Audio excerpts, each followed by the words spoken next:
Jæja, velkomin. Í dag ætlum við að kafa ofan í 2-4-1 leikskerfið.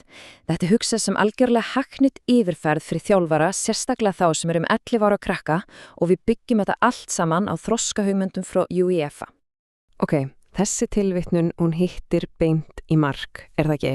Allir sem hafa þjálfað krakka á þessum aldri þekkja þetta. Þessi skipulagða ringurreið. En það sem er mikilvægt er að þetta er einmitt upphafspunkturinn okkar. Hér byrjum við. Svo hvernig förum við frá þessum býflugna svermi yfir eitthvað sem líkist skimpulagi? Hvernig kennum við taktískan skilning? Þetta er í raun stóra spurningin og það er einmitt það sem við ætlum að takast á við hér. Ok, hér er planið. Förum hratt yfir þetta. Fyrst, af hverju 2-4-1? Svo skoðum við stöður og hlutverk, kynnumst þessari lykilhugmynd teyjuna, förum í sókn og vörn, kíkjum á nokkrar æfingar og samskipti og endum svo á heimspekinni sem tengir þetta allt saman. Allt í lagi, byrjum á byrjuninni. Hvers vegna í ósköpunum 2-4-1? Jú, svarið er í raun dýpra en bara einhver taktík. Þetta snýst grassrótar heimspeki í UEFA, þar sem langtímaþroski leikmannsins er alltaf í fyrsta sæti. Skon, það sem er svo frábært við þetta kerfi er að þetta er ekki bara einhver uppstilling á vellinum. Þetta er kennslutæki. Hugsum þetta sem brú, fullkomna brú frá sjömannaboltanum yfir í stærri leikform. Það kennir krökkunum á einfaldan hátt lykilhugtök eins og munin á því að spila breitt eða þétt í gegnum miðjuna og það er svo sveigjanlegt. Það er þetta sem þroskar leikskinningin. Þú veist, færðu til að hugsa rými og reyfingar, ekki bara elta boltar. Ok, næst á dagskrá, stöður og hlutverk. Til að einfalda þetta, hugsum líðið sem 3 línur sem alltaf að vinna saman. Byrjum aftast á varnarlínunni. Þessi 2 leikmenn eru miklu meira en bara varnarmenn. Þeir eru í raun fyrsta sóknarlínan. Það er algjört lykilatriði að þeir séu öruggir með boltan við fæturnar, að þeir þori að spila honum uppföllinni án þess að bara bomba honum fram. Og þeir vinna alltaf saman sem par. Annar pressar, hinn dekkar fyrir aftan. Einfalt en ótrúlega mikilvægt. Jæja, og þá er komið að vélarúminu, 4-mannamiðjunni, þetta er algjörlega hjartað í liðinu. Kantmennirnir, þeir eru með 2-falt hlutverk. Út á krítarlínu í sókn til að skapa breyt, en svo koma þeir inn og þjappa vörnina þegar við missum boltan. Miðjumennirnir 2 í miðjunni eru svo samstarfsverkefni, oft er það þannig að annar er aðeins varnarsinnaðri, hinn fær aðeins meira frelsu til að fara fram.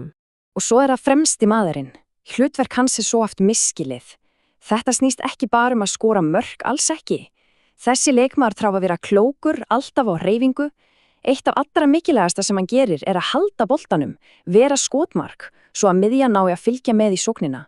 Hann skapar pláss fyrir aðra með hlaupunum sínum. Þetta er óeigingjarnt og gríðarlega mikilvægt hlutverk. Allt í lagi, nú er komið að því sem er kannski mikilvægasta hugmyndin í þessu öllu, það sem límir þetta saman. Þetta er einföld samlíking en hún er algjör game changer. Við köllum þetta hugmyndana teyjuna. Sjáu þetta fyrir ykkur eins og eina stóra, ósýnilega teyju sem tengir alla leikmenna saman. Þegar við erum að verjast, þá drest teyjan saman. Krass! Liðið verður lítið, þétt, það er ekkert pláss á milli leikmanna. En svo, leið og vinnum boltan, þá gerist þið gagnstæða. Teyjan þenst út. Vúm! Við gerum völlin eins stóran og við getum.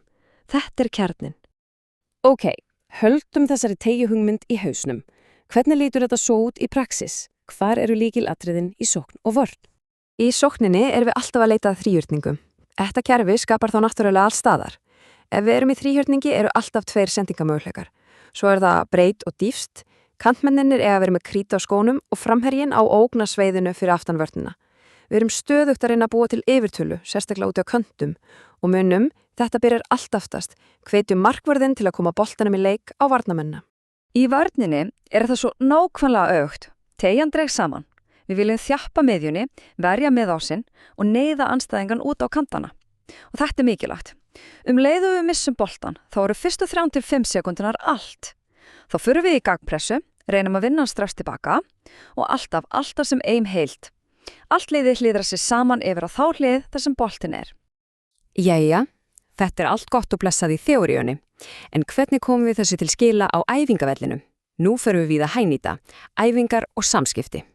Hér eru 3 frábærar, einfaldar æfingar, beint úr smiði UEFA sem þjálfar nákvæmlega þessa hluti. Fyrst höfum við 3-2. Þetta er klassísk yfirtöluæfing sem kennir sóknarflæði og ákvarðanatöku. Svo er það kantaspil. Þar er markmiðið að skapa breytt. Leikmenn fá jafnvel stig fyrir að spila boltanum í gennum hlið út á kanti áður en þeir skjóta.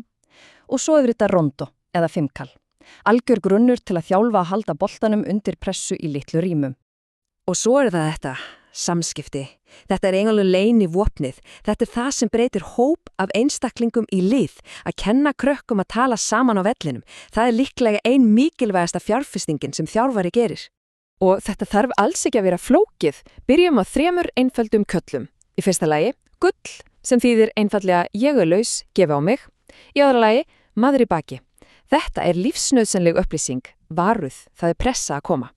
Og í þriðja lagi, einn á þig. Það er hvatning, það þýðir að það er tími til að snúa við og horfa fram. Þessi 3 einföldu köll geta gjörbreytt öllu. Jæja, í lokin skulum við aðeins þysja út og horfa á stóru myndina af því að þetta leikkerfi, það er bara tæki. Það þjónar miklu stærri heimspeki. Og hér er punkturinn yfir íð. Fjölhæfni er allt á þessum aldri. Við mögum aldrei festa leikmenni stöðum. Leikkerfið er rammi, ekki fangilsi.